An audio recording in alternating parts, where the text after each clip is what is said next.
My topic today, wars and money in today's America. There are many unconventional domestic wars going on in America. The war on justice and the border in order to get greater numbers of visible minorities into position who will vote for the left.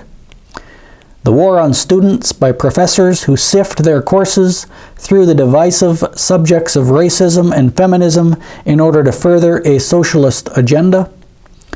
The war on women by entertainment programs to convince that naive sex to sleep around, which serves to subject women to men who use females for casual, irresponsible pleasure.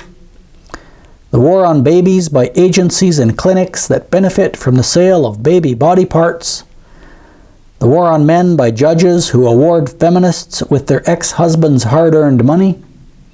The war on industry through overregulation and arbitrary carbon limits, which is a ruse to confiscate more money through higher taxes. And the war on cops that has been generated by President Obama and his racist ideologues to incite violence between races, which is done to keep blacks in a state of discontent and agitation in order to benefit the political party that hands out the most freebies to those who repine and wallow in unjustified self-pity. All unjust wars, conventional or otherwise, come from the same place. They come from a place of lust, which the Apostle Peter alludes to in his first epistle, and which James hints at in his epistle. Peter's comment addresses the fact that wars are directed against the soul, while James's comment addresses the more serious fact that they are aimed at God. The way to get at the things that fulfill our lusts includes, most notably, money. That is why the Bible states that the love of money is the root of all evil.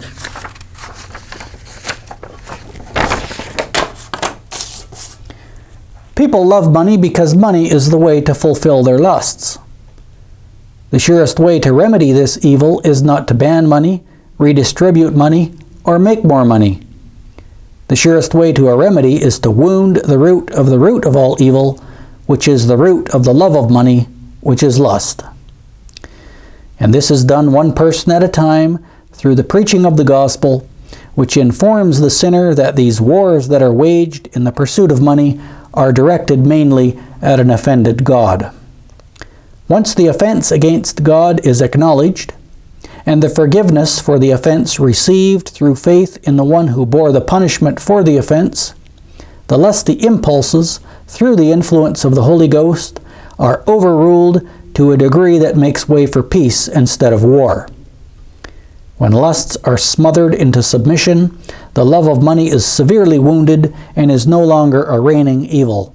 It can then rear its head only intermittently.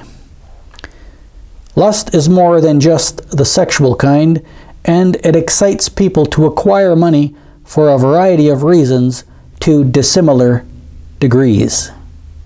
Circumstances like diseases, conveniences, and sudden fortunes can help drive the mercury of lust up or down to the surprise or shock of onlookers and loved ones. Only the grace of God applied can bring that mercury to an all-time low, and only the means of grace employed can keep it from rising up to cause the soul to overheat with desires that are idolized to the point of making war. This has been the short version of my puritanical opinion on wars and money in today's America. To access the article that this brief monologue is based on, see the link in the description box.